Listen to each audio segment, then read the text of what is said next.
Samuel, ah bah tu l'as déjà mis, c'est doit-on croire la parole? C'est une question évidente. Doit-on croire la parole? En fait, on va voir qu'à la réponse, c'est pas si évident que ça. J'ai utilisé dans la lecture de Timothée 3 un extrait de Paul qui écrit donc à Timothée, où il est dit « Quant à toi, tiens ferme dans ce que tu as appris et reconnu comme certain, sachant de qui tu l'as appris. Depuis ton enfance, tu connais les saintes écritures qui peuvent te rendre sage en vue du salut par la foi en Jésus-Christ. Toute l'écriture est inspirée de Dieu et utile pour enseigner, pour convaincre, pour corriger, pour instruire dans la justice, afin que l'homme de Dieu soit formé et équipé pour toute bonne œuvre, singulier. Ça, vous le connaissez par cœur. Ce que je voudrais ce matin, c'est essayer de vous amener un petit peu, plus que dans vos habitudes, c'est de comprendre que la parole, alors je vais détailler un petit peu sur ce que je vais appeler la parole dans mon message, mais c'est pas de se contenter de venir le dimanche, c'est pas de se contenter d'écouter les messages. Samuel, si tu veux bien aller dans la suite. On a tendance trop à être... la parole, je l'entends à l'église et ça descend vers l'homme. Ça, c'est... Même encore aujourd'hui, et même dans nos églises, on est souvent ou trop souvent encore dans ce schéma-là. La parole, elle est donnée par l'église, par le pasteur, et point à la ligne, et je m'en contente. C'est pas ce qui est dit dans la parole. La parole, c'est nous qui la recevons. Et on a parlé de l'esprit, et c'est l'esprit, et c'est grâce, et c'est par l'esprit que nous avons cette parole. Et qu'ensuite on peut donner à l'église. Sur le premier schéma en haut, c'est ce qu'on retrouve un petit peu, et c'était le combat de Luther et de Calvin, c'est que l'église catholique s'était approprié la parole. Et il n'y avait que l'église qui avait autorité pour donner la parole. À l'époque, aucun croyant, enfin même d'ailleurs, il valait mieux parler latin, sinon de toute façon tu ne comprenais pas ce qui se disait. Il n'y avait que l'église qui avait l'autorité pour ça. Luther s'est battu en disant « Non, la parole, elle est là, et elle est pour chacun, et après, on peut la diffuser. » Donc j'espère, et je voudrais vous amener, après pour certains, à aller dans ce sens-là, où avec l'esprit, c'est vraiment d'écouter cette parole, et de la diffuser. La parole, elle est relativement claire. Alors pour les puristes des études, parole homme-église, c'est ce que disait Luther, on est dans le sola scriptura, seule l'écriture compte. Ça, je parle pour les puristes qui aiment bien les études. Mais on va le voir que croire la parole, c'est pas si simple. Samuel, si tu veux juste, on va le laisser le premier écran. Je vais partir d'un postulat pour définir ce que c'est que la parole. Je vais travailler sur 2 points, enfin vous présenter sur 2 points, c'est Jésus et la parole. Ça c'est un postulat, je ne vais pas expliquer ou je vais pas trop, c'est pas le but aujourd'hui. Et je vais parler de la Bible ou plutôt de l'Écriture comme étant la parole de Dieu et la parole vivante. Ça va être mes 2 postulats de ce matin. Donc c'est ce que je disais, à question simple, réponse évidente, mais pas si évident que ça. J'ai commencé dans la première partie avec Jésus étant la parole. Et on peut se poser la question, mais est-ce que les disciples qui étaient avec lui, y croyaient? Est-ce qu'ils croyaient à la parole de Jésus? Oui, ils l'ont suivi, donc on peut se dire qu'ils le croyaient. Mais Jésus, au moment où il fut crucifié, déjà à ce moment-là, les disciples ont du mal à y croire. Puis d'ailleurs, dans la parole, où est-ce qu'ils étaient les disciples à ce moment-là? Si vous regardez bien, on n'en parle pas. On ne sait pas où ils sont. Et qu'est-ce qui s'est passé à la résurrection? La même chose, les disciples ont du mal à y croire. Alors là, c'est pas moi qui le dis. Matthieu 28, verset 16. Les 11 disciples allèrent en Galilée sur la montagne que Jésus leur avait désignée. Quand ils le virent, ils se prosternèrent mais quelques-uns eurent des doutes. Marc, chapitre 16, verset 14. Enfin, il apparut aux 11 pendant qu'ils étaient à table, et il leur reprocha leur incrédulité et la dureté de leur cœur, parce qu'ils n'avaient pas cru ceux qu'il avait vus ressusciter. Luc 24, verset 11. Mais ils prirent leur discours, en parlant de Marie Magdala, de Jeanne, Marie la mère de Jacques et les autres femmes, pour des absurdités. Ils ne crurent pas ces femmes. Luc 24, verset 37. Les 11 pensent que c'est un esprit. Saisis de frayeur et d'épouvante, ils croyaient voir un esprit. Verset 41. Cependant, dans leur joie, ils ne croyaient pas encore et ils étaient dans l'étonnement. Et Jésus leur a montré ses mains et ses pieds pour les convaincre. Les disciples étaient bien avec Jésus, ils ont bien vu les miracles, et Jésus leur a bien enseigné ce qui allait se passer. Et pourtant, ils ont douté. Alors, pourquoi est-ce qu'à un moment, ils ont douté? Alors, on va resituer un petit peu l'époque de Jésus. C'est qu'à l'époque, le judaïsme, au temps de Jésus, est dominé par l'attente d'une intervention décisive de Dieu. Ils sont sous le joug romain, et on croyait que Dieu, à ce moment-là, allait mettre fin à l'époque actuelle du monde, l'Apocalypse. Il allait installer un monde différent avec deux aspects principaux. C'est que tous les peuples vont se rallier à Israël et à la religion. Et ça sera le Dieu, et on aura un Dieu unique pour tous les hommes. Ça, c'est un des premiers aspects. Le deuxième, c'est que les conditions d'existence seront transformées. Le mal et le malheur disparaîtront, et des relations fraternelles vont s'établir. Ça, c'est ce qu'on retrouve dans Ésaïe, chapitre 65, verset 25, où il est dit « Le loup et l'agneau paîtront ensemble ». D'accord ? Ça, c'est les deux aspects qu'attendent les Juifs de l'époque où le Messie va installer un monde différent. Et on voit aussi que Jésus lui-même proclame dans Luc 21, verset 31, par exemple, que le royaume est proche. Donc à la mort de Jésus, qu'est-ce qu'attendent les disciples ? Cet événement. Et qu'est-ce qui se passe ? Rien. Il ne se passe rien, enfin en tout cas pas ce qu'ils attendaient. Dans Luc chapitre 24 au verset 21, deux disciples disent « Nous espérions que ce soit lui, en parlant de Jésus, qui délivre Israël. » Actes des apôtres, chapitre 1, verset 6. Alors que les apôtres étaient réunis, ils lui demandèrent « Seigneur, est-ce à ce moment-là que tu rétabliras le royaume pour Israël ?»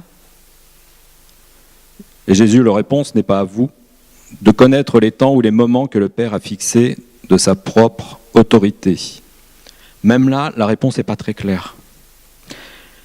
Donc on le voit,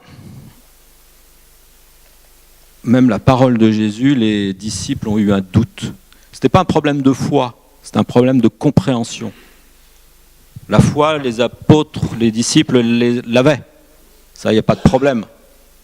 Mais on voit qu'ils avaient un problème de compréhension à ce moment-là. Alors faut-il croire ? Deuxième partie, les Écritures. Je vais parler plutôt d'Écriture que plutôt de parler de Bible. Alors pour un non-croyant, la Bible c'est un livre comme les autres, c'est une belle histoire. Même parfois pour nous, on a tendance à le lire un petit peu comme une belle histoire.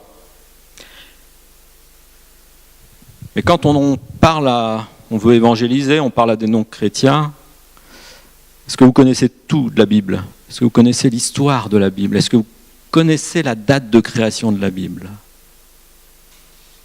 Juste à main levée, s'il y en a qui connaissent. Hops. Donc là, je vous invite, je ne vais même pas répondre à la question, je vous inviterai à aller justement chercher comment est apparu. Alors, elle n'est pas tombée du ciel, faut être clair. Non, enfin. Donc, je vous invite effectivement à aller chercher comment a été créée la Bible. D'où vient l'Ancien Testament, d'où vient le Nouveau Testament. Moi, je suis non chrétien, vous me parlez de la Bible. Si je te pose la question, comment elle d'où qu'elle vient. Commencez déjà au moins par le savoir pour, au minima, répondre un petit peu sur les aspects plutôt techniques ou de base. On le voit dans la Bible, vous allez le découvrir, c'est que vous avez l'Ancien Testament, et l'Ancien Testament a été écrit en hébreu, et on a le Nouveau Testament qui est principalement en traduction grecque. Pour ceux qui connaissent un peu les langues, l'hébreu, c'est la langue la plus pauvre qui puisse exister. Vous n'avez pas de voyelles, où il faut les rajouter dans le texte. Le grec, c'est une des langues les plus riches qui soit. Et en fait, nous, on a des traductions. Aujourd'hui, si on prend cette traduction-là, et vous avez différents types de Bible, c'est que vous avez différentes traductions. Donc déjà, on peut se poser la question, mais est-ce qu'il faut croire ce qui est écrit dedans si ce n'est pas tout à fait la même traduction ? Tout d'abord, Jésus lui-même, je vais continuer toujours avec Jésus, il utilisait l'écriture pour faire quoi ? Pour chasser les démons, justifier, expliquer. Nous, derrière, si nous confessons que Jésus est notre Sauveur, nous sommes bien obligés de conclure que si le Fils de Dieu croyait les Écritures, nous devons s'y croire. La même chose. Dans Jean, chapitre 10, au verset 35, le point essentiel, c'est sa façon de déclarer que l'Écriture ne peut être annulée. Jésus, en fait, quand vous regardez, ne cherchez pas à convaincre les pharisiens, les juifs, les docteurs, les prêtres de l'époque, il se contente simplement d'affirmer la vérité. Quand on y regarde de plus près, il n'est jamais là pour rectifier des soi-disant erreurs dans l'Ancien Testament. Il est juste en train de réexpliquer parfois et souvent les mauvaises interprétations qui ont pu être faites. Je vais vous donner 2 cas. La violation du sabbat, vous la connaissez toutes.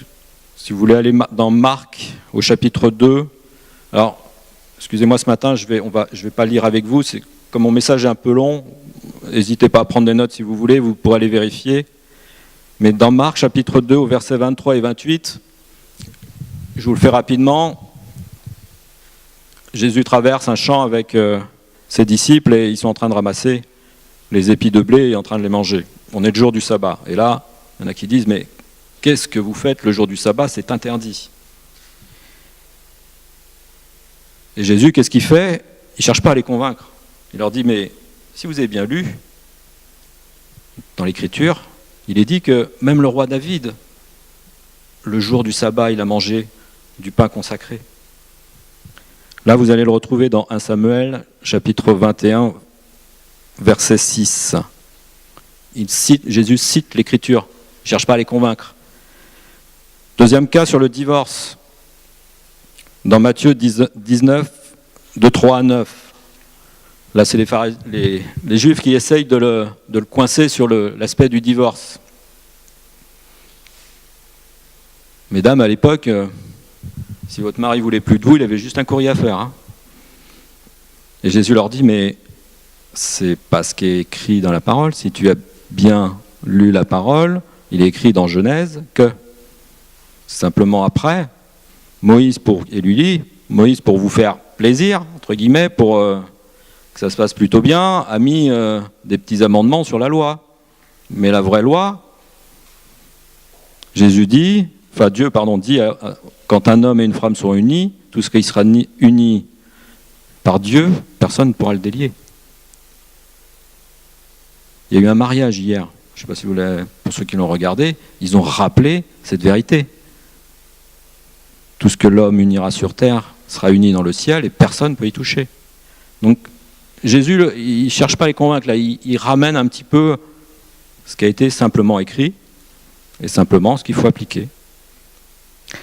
Donc on le voit, ce que Jésus il désire, c'est simplement que l'Écriture, elle occupe davantage de place dans nos vies et pas moins que ça.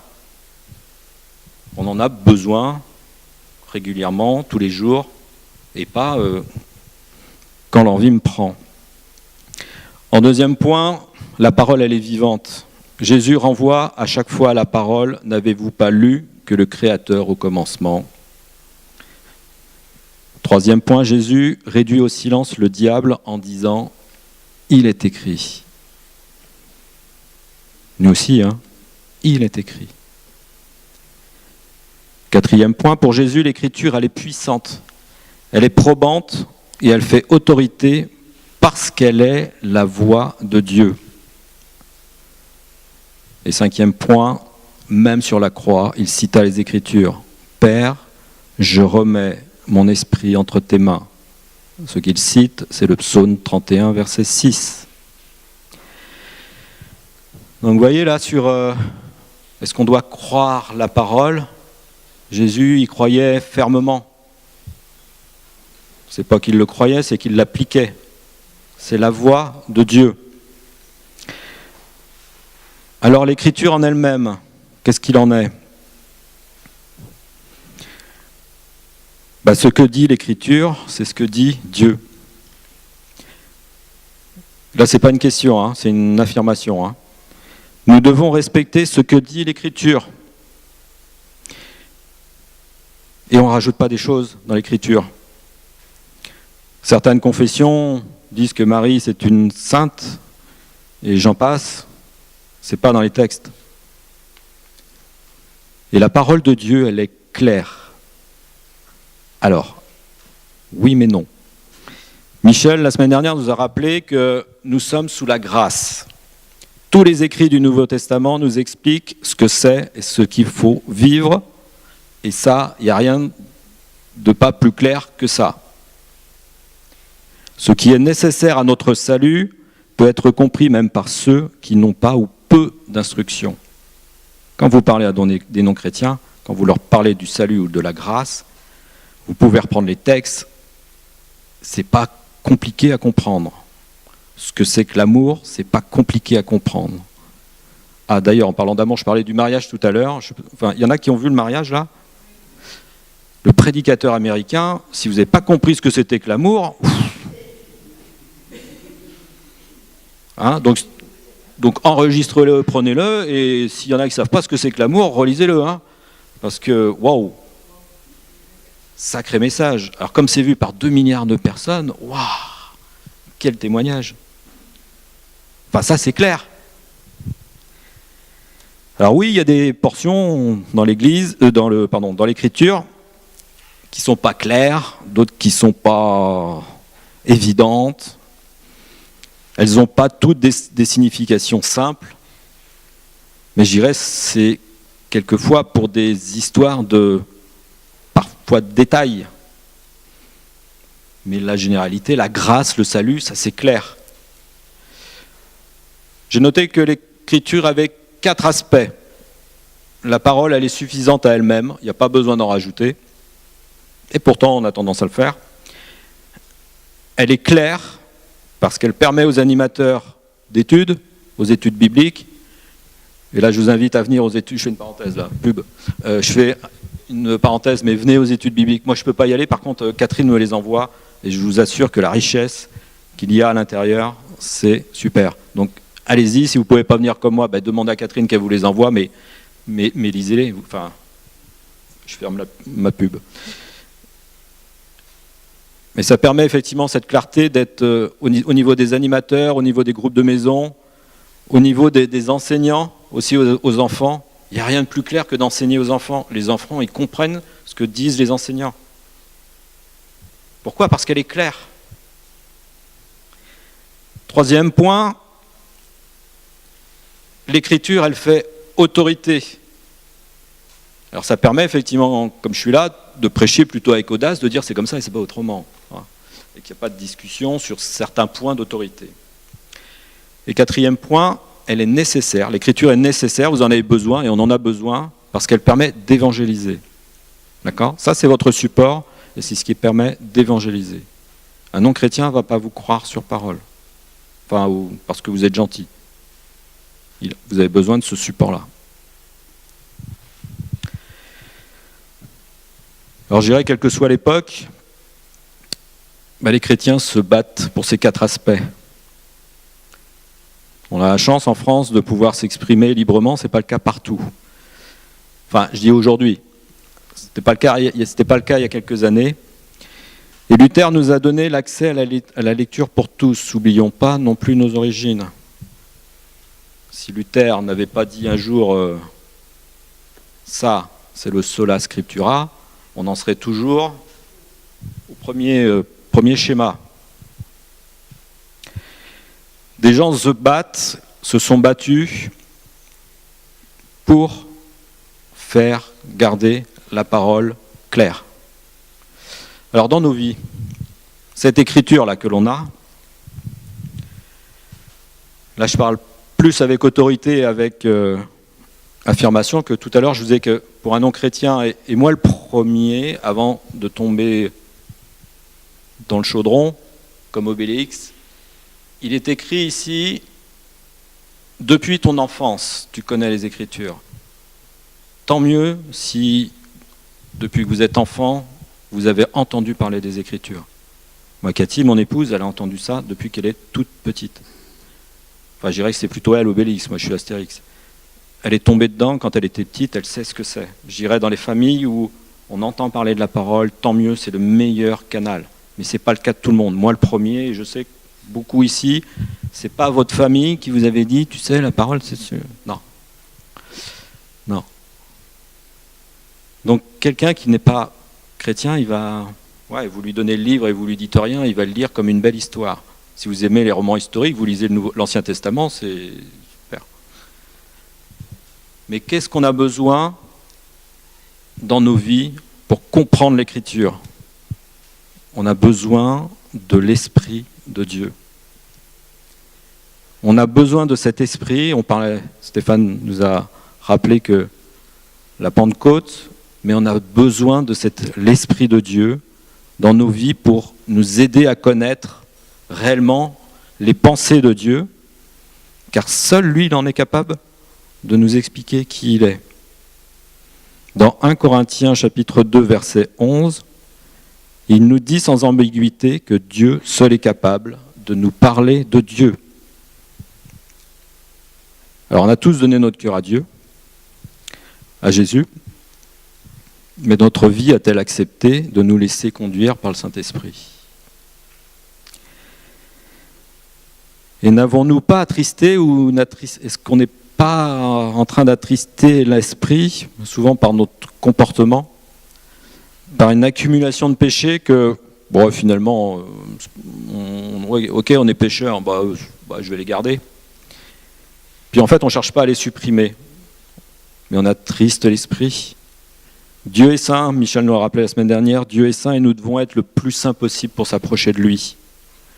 Notre chair et notre âme, elles sont souillées, ça oui, mais quand nous avons pris le baptême, quand notre vieille nature est morte, nous sommes une nouvelle créature et nous avons reçu en nous l'Esprit de Dieu. Et vivre avec le péché et de garder et s'en accommoder, en fait c'est comme si vous aviez vous mettiez à vos pieds des chaussures qui sont trop petites. Elles sont bien, mais du mal à marcher et ça fait un petit peu mal de temps en temps. Image basique, mais je dirais c'est un petit peu ça. Ça fait mal aux pieds quand les chaussures sont trop petites. Là c'est pareil. Si vous avez des péchés, si vous n'êtes pas dans ce qu'attend l'esprit, ça ne se passe pas bien. Le seul qui possède la connaissance, la sagesse et les compétences pour nous révéler Dieu, c'est Dieu lui-même. Alors, l'Écriture nous donne et nous apprend une chose, que même Internet, avec toutes les connaissances qu'il possède, vous pouvez aller partout sur Internet, la seule chose qu'elle ne vous donnera pas, c'est la sagesse. Internet vous donne tout ce que vous voulez, mais ne vous apprendra jamais ce qu'est la sagesse. On a besoin de l'Écriture si nous voulons être des chrétiens compétents pour nous fortifier, pour nous donner du discernement, de la patience et pour réagir surtout avec bonté quand on nous fait du mal. On en a besoin pour la motivation, pour aller vers les autres. Et pour l'Écriture, il n'y a pas de limite. Elle est capable de produire pour nous et en nous et à travers nous plein de choses. Donc dans 2 Timothée, quand Paul nous dit « Tiens ferme et garde le cap », Oui, nous avons des tentations, nous avons des épreuves. Oui, la fatigue va nous gagner, nous serons soumis à de nombreuses pressions. Oui, nous serons persécutés si nous désirons vivre avec piété en Jésus. Alors pourquoi tenir ferme? Qui vous a amené à Jésus? Alors je fais abstraction des parents, là, de ceux qui sont nés, mais ceux où ce n'est pas les parents qui l'ont amené, mais qui vous a amené à Jésus? Pour moi, c'est le grand-père de Cathy et c'est mon beau-frère. Moi, son grand-père, quand je le voyais, je le cite à chaque fois, mais quand il me parlait de Jésus, au début, je me disais, mais de quoi qu'il me parle? Enfin, mais il m'en a toujours parlé. Ça a fait son chemin. Et aujourd'hui, je les en remercie parce qu'ils sont deux. En exemple de foi, si à un moment vous avez un problème avec votre foi, lisez je crois que le titre c'est La Tour de Constance par Alain Chambon. Ça parle de Marie Durand. Pour ceux qui ne connaissent pas la Tour de Constance, vous allez à Aigues-Mortes, dans le sud de la France. C'est à l'époque où Louis XIV a révoqué l'édit de Nantes, et sur lequel des femmes, puisqu'on n'avait pas le droit de les tuer, enfin ni les hommes d'ailleurs, Louis XIV était sympa, il avait dit on ne va pas les tuer. Les hommes, on va les envoyer aux galères, et les femmes, quand elles sont prises dans les cultes protestants à l'époque, on va les envoyer à la Tour de Constance. Donc à la Tour de Constance, vous avez l'histoire de cette Marie Durand, qui était la plus intellectuelle des femmes à l'époque, puisqu'elle savait lire, elle savait écrire. Elle a passé 38 ans enfermée dans une tour, parce qu'elle avait la foi.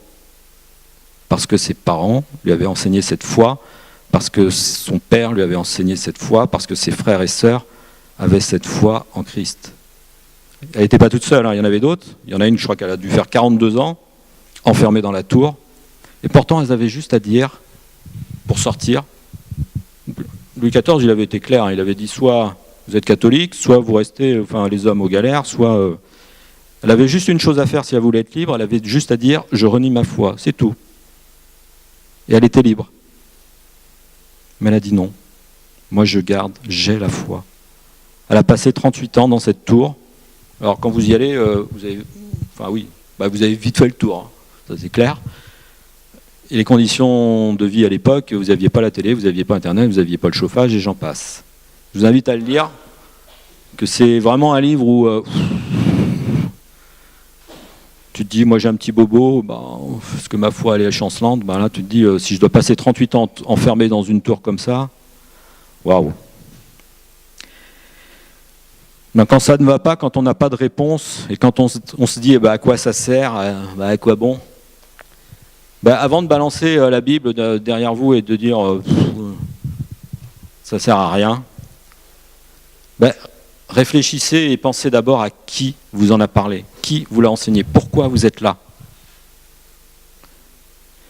Ça peut être des parents, des pasteurs, qui ne sont pas des gens parfaits, et on est même on n'est pas les plus doués. Les moniteurs d'école, les responsables de groupes de maison, votre père, votre mère, grand-père, grand-mère, votre collègue. Réfléchissez à cette question, est-ce que, avant de tout balancer, mais est-ce qu'ils n'avaient pas à cœur votre bien? Est-ce qu'ils n'avaient pas à cœur? Est-ce qu'ils ne vous aimaient pas? Moi, je crois que si. Je crois que c'est des gens, moi, quand j'ai croisé le grand-père, ok, c'était mon grand-père de ma femme, mais il me parlait de Jésus parce que, déjà, il m'aimait. Il avait à cœur de me parler de la parole. Vous pensez que si c'était des gens qui ne vous aiment pas, ils vous en parleraient pour vous dire tiens, va voir un truc là, dans une église et tu vas te casser la figure dedans. Non. Quand on parle autour de nous, c'est parce qu'on aime ces personnes. C'est parce qu'on leur veut du bien. Donc avant de dire ras-le-bol, il ne se passe rien, pensez à ces personnes-là. D'accord, l'Écriture ne nous dit pas tout ce que nous pouvons désirer savoir sur tout. Je suis obligé de le lire là, que j'ai du mal à le retenir. mais elles nous disent que nous avons besoin de savoir sur ce qu'il y a de plus important, la sagesse et l'amour. Et surtout, c'est placer notre foi dans Christ qui nous a sauvés. J'irai à ceux qui n'ont pas encore donné leur cœur à Christ. Mais qu'est-ce que vous attendez ? Qu'est-ce que vous attendez ? De quoi ? C'est que ce soit trop tard ? Qu'est-ce que vous attendez ? Derrière, vous êtes là parce qu'on a dû vous... Je ne sais pas qui vous a dit, viens. Ok, il y a du café, il y a du thé, mais viens, et vous êtes là. Et qu'est-ce que vous attendez pour donner votre cœur à Christ ? Il y en a qui vont me dire, ouais, mais est-ce que tu es sûr que après... Moi, j'aime bien l'expression d'un pasteur qui disait, tu sais, si toi tu n'y crois pas, moi en tout cas j'y crois. Effectivement, on va mourir tous les deux. S'il n'y a rien après, on a perdu. On a perdu tous les deux. Par contre, s'il y a quelque chose, moi j'ai gagné. Mais en fait, dans tous les cas, toi, tu as tout le temps perdu. Hein. Qu'est-ce que vous attendez pour donner votre cœur à Dieu ? La personne qui vous a amené là, est-ce que vous croyez qu'elle vous veut du mal ? Il n'y a rien d'autre qui existe au monde et qui ait ce pouvoir. Alors continuez d'avancer dans l'Évangile et de grandir dans les Écritures, car ils ont le pouvoir de faire beaucoup. Et se soumettre aux Écritures, c'est se soumettre à Dieu. À l'inverse, se rebeller contre les Écritures, c'est se rebeller contre Dieu. Alors nous pouvons croire la parole car nous croyons à la puissance, à la sagesse, à la bonté, à la véracité de Dieu. Et nous faisons confiance à la Bible car c'est la Bible de Dieu, comme Jésus l'a utilisé. Calvin a déclaré que quiconque se conforme aux Écritures ne court pas le risque de se tromper. Vous voyez, c'est pas moi qui le dis. Nous devons épouser, sans trouver à y redire, tout ce qui est enseigné dans l'Écriture sainte. Nous devons à l'Écriture la même vénération que celle que nous devons à Dieu. Juste une parenthèse, on n'idolâtre pas le livre en lui-même, on est bien d'accord ? Bon. Okay. Dans l'Écriture, Dieu, et je trouve ça joli, ouvre ses propres lèvres très saintes. Quant aux apôtres, ils étaient des scribes du Saint-Esprit fiables et sincères. Quand on croit la parole, nous entrons dans une nouvelle vie. Le monde change d'aspect. La souffrance est remplacée par la consolation, la mort par la vie, la haine par l'amour. Paul, lui, nous exhorte à une foi agissante. Et non pas d'attendre un monde nouveau, comme l'avaient un petit peu les disciples à l'époque, mais si vous regardez dans l'histoire, l'église de Jérusalem a disparu parce que, effectivement, le monde nouveau qu'ils attendaient n'est jamais arrivé. Enfin, en tout cas, pas à ce moment-là. Notre foi doit agir et manifester la présence de Dieu et de son amour à travers nous. Et c'est nous... Alors ça, je l'avais écrit avant le message du prédicateur américain, hein, il a repris mes textes. Et c'est nous qui pouvons modifier le monde. Ce n'est pas le monde qui va changer. Faut pas... Rêvez pas, là, le monde des bisounours, pas possible. Par contre, c'est nous qui sommes la lumière. Donc, qu'est-ce que vous attendez pour donner votre cœur au Seigneur? Et pour ceux qui ont donné leur cœur, plongez-vous dans la parole. Ouais, il y a des interprétations, il y a des trucs qui ne sont pas très clairs. Mais justement, c'est ce qui fait la richesse. Et ça, je termine. C'est ce qui fait la richesse, c'est que le Seigneur vous parle grâce à l'Esprit et avec l'Esprit. On est en relation avec Dieu. Et quand on entend de temps en temps les paroles, oui, donner les paroles, on en a besoin parce que ça touche une personne. Donc, écoutez, mais si vous n'êtes pas avec le Seigneur, si vous n'êtes pas avec les Écritures, il ne se passera rien. Doit-on croire à la parole ? Amen.